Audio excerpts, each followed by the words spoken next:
जितने भी हमने बेसिक कॉन्सेप्ट उस दिन पढ़े थे ना क्लास में, वो सब यूज होने वाला है। 6.1 स्टार्ट कर रहे हैं। 6.1 में फॉर्मेट क्या होगा, गिवन, टीपी और फिर सॉल्यूशन। डायग्राम भी बहुत ज्यादा जरूरी है, डायग्राम बनाना सारे और क्वेश्चन मुझसे पहले रीड कर लिया करो। नोट कर रहे हो, जिसकी स्पीड अच्छी है वो क्या करेगा, नोट जल्दी कर लेता है, तो क्या करना है उसके बाद उसका क्वेश्चन रीड करना है और खुद से गिवन और टीपी लिखने की कोशिश करनी है। गिवन टीपी में कुछ रॉकेट साइंस नहीं है, क्वेश्चन में जो लिखा होगा वही करना है, डायग्राम बनाना है और अपने हाथ से गिवन और टीपी लिखना है। ठीक है ना। कैसे करते हैं, मैं एक क्वेश्चन करके दिखा रहा हूं। क्वेश्चन में लिखा है इन फिगर 6.13, डायग्राम बगल में बना हुआ है, line A B and C D intersect at O. ठीक है, line A B and C D intersect O, ये दोनों ही रेखाएं ओ पर प्रतिच्छेद करती हैं। इफ ए ओ सी, ये गिवन है, मैं लिख देता हूं गिवन। 6.1 एक्सरसाइज है। क्वेश्चन नंबर फर्स्ट, गिवन का मतलब होता है दिया है हिंदी में। इसमें लिखा गया है A B and C D intersect at O. A O C plus B O E, इन दोनों का सम कितना है 70 degree and B O D equal to 40 degree. अब देखो लिखा फाइंड, लिखा है ना, तो हमें क्या फाइंड करना है वो देख लो। लिखा है बी ओ ई, ये फाइंड करना है, और एक रिफ्लेक्स एंगल। रिफ्लेक्स एंगल किसे कहते हैं बताया था, प्रतिवर्ती कोण बोलते हैं हिंदी में इसको। क्या बोलते हैं, प्रतिवर्ती बोलते हैं, लिखा है बुक में, हिंदी मीडियम पढ़ा नहीं क्वेश्चन। ठीक है, देखो डायग्राम बना रहा हूं मैं, डायग्राम को भी देख लो, ध्यान सुनना आप डायग्राम को। ओके, देखो लिखा है A B and C D क्या कर रहे हैं, इंटरसेक्ट ओ। ये रहा मेरे पास, ये ए बी है, ये लाइन ए बी, और सी डी जो लाइन है वो ये रही, ये सी है और ये डी है। कहां पे इंटरसेक्ट कर रही है, ओ पर, और इसके साइड में एक रे निकली हुई है, वो ई, ओ ई, एक रे निकली हुई है ऐसे। ठीक है, ये क्या है, ओ ई है। कैसे करते हैं सॉल्यूशन, क्या क्या फाइंड करना है वो सब देख लेते हैं। हमें फाइंड करना है बी ओ ई, कहां पर है, बी ओ और ई, मुझे ये फाइंड करना है, ये वाला एंगल फाइंड करना है, और हमारे पास क्या क्या है वो देखते हैं। तो लिखा है ए ओ सी, कहां पर है ए ओ सी, ये रहा ए ओ सी, मतलब ये वाला एंगल हमें पता है, बी ओ ई, बी ओ ई, ये वाला, इन दोनों का जो सम है वो कितना है 70। मैं लिख लेता हूं कि मेरे पास ए O C plus B O ई का जो सम है वो 70 है। ये क्वेश्चन में ही हमें पता है, साइड में रीजन लिखा है मैंने। रीजन क्या है, गिवन, कि क्वेश्चन में मुझे पहले से ही पता है। रीजन जरूरी है लिखना, ज्योमेट्री में याद रखना, मैथ्स में रीजन मांगता है। तुम्हें नहीं पता कुछ चीज, डाउट होता है तो मुझसे बोलो। ठीक है, कोई भी क्वेश्चन में वाई जरूर आना चाहिए, पूछना जरूरी है कि क्यों आता है। तो यहां पर ये ए O C plus B O ई 70 है, कैसे आया, क्वेश्चन में लिखा गया था। अब हम एक चीज ये जानते हैं, थोड़ी देर के लिए भूल जाओ कि लाइन है, भूल जाओ थोड़ी देर के लिए लाइन है। ओके, ये दोनों आपस में इंटरसेक्ट कर रही है, तो आप सोचो क्या लिखा है, B O D, B O D, ये कितना है 40 है। तो ये वाला एंगल इसके बराबर होगा या नहीं, कि B O D is equal to किसके बराबर है, ए ओ सी के बराबर है, ए ओ सी के बराबर है। कितना होगा 40। Reason, vertically opposite angle, Hindi में क्या बोलेंगे, शीर्षाभिमुख कोण। क्या बोलते हैं इसको,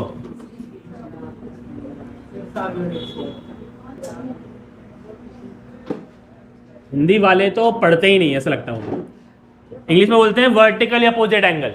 क्लियर है, क्योंकि दोनों लाइन आपस में देखो क्रॉस कर रही है, अभी थ्योरम किया था हमने इसके ऊपर। तो ये दोनों एंगल क्या हो गए, इक्वल हो गए। तो ये एंगल कितना हो गया 40, ये 40 हो गया। अब मैंने इसको लाइन ड्रॉ कर दिया दोबारा से।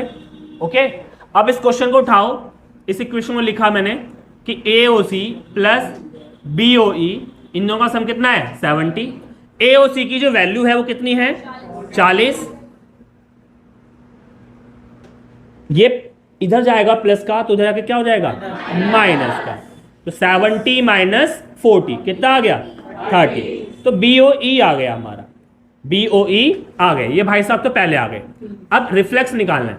और रिफ्लेक्स एंगल किसे कहते हैं? वो एंगल्स होते हैं जो 360 से छोटे और 180 से बड़े होते हैं। तो रिफ्लेक्स निकालेंगे कैसे, लिखते हैं देखो।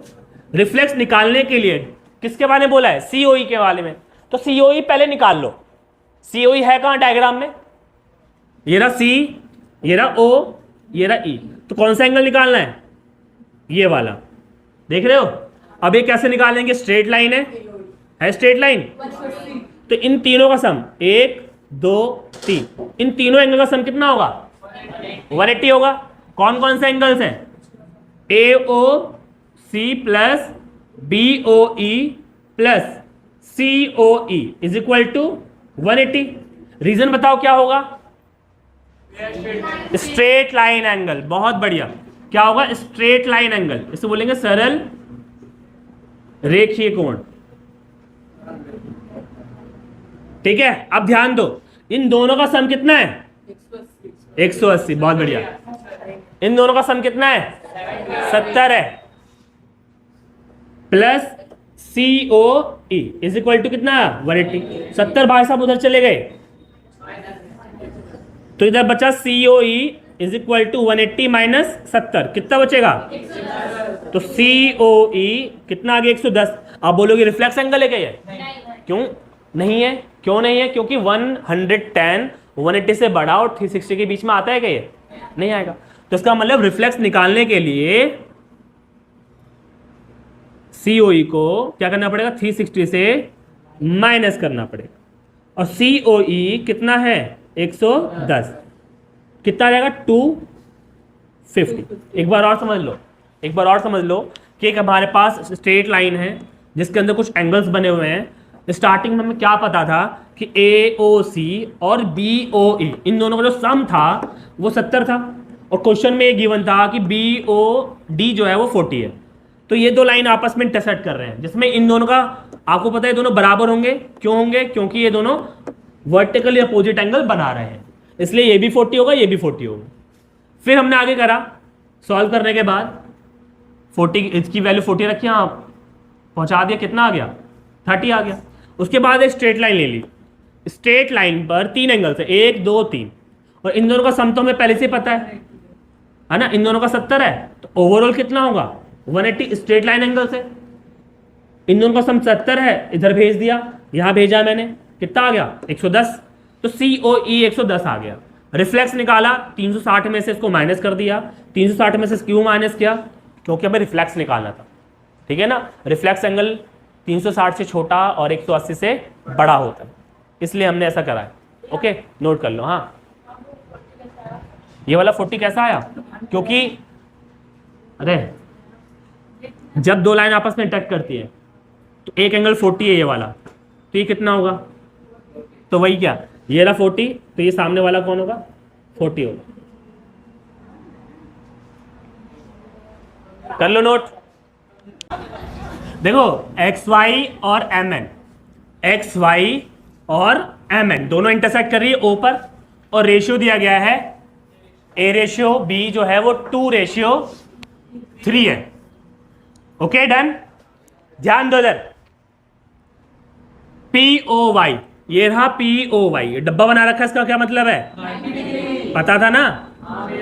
अगर ये 90 है तो ये कितना होगा? 90। ये भी 90 होगा। ओके, तो हम क्या करेंगे, सॉल्यूशन में जाते हैं और लेट करते हैं रेशियो को। लेट करते हैं रेशियो को, लेट 2 बी अ रेशियो। माना कि अनुपात, कैसे लेट करते हैं देख लो। A/B को लेट करेंगे AX और BX। ठीक है, वैसे रेशियो दे क्या रखा है इसका? 2/3 दे रखा है। ओके, ध्यान देना। तो A/B इनको हमने लेट कर लिया। क्या है यहां पर?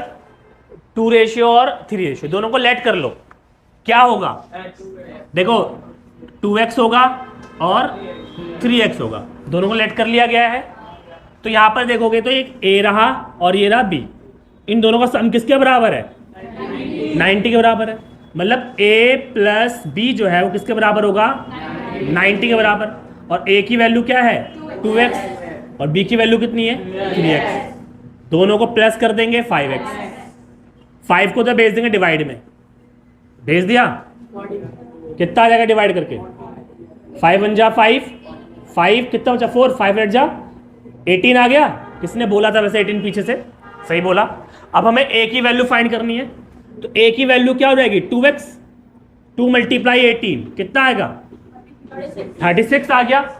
अच्छा bx बोल रहा हूं, b कितना होगा 3x, 3 इंटू 18 कितना आएगा 54।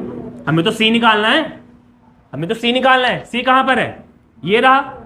कैसे निकालेंगे, स्ट्रेट लाइन है ये, इन दोनों का सम कितना होगा 180, मतलब b प्लस c का जो सम होगा 180 होगा, बिकॉज लीनियर पेयर, रैखिक युग्म। हिंदी में क्या बोलते हैं इसको, इंग्लिश वाले भी हिंदी पढ़ने लगे हमारे, हम तो हिंदी मीडियम के लिए कर रहे हैं खास।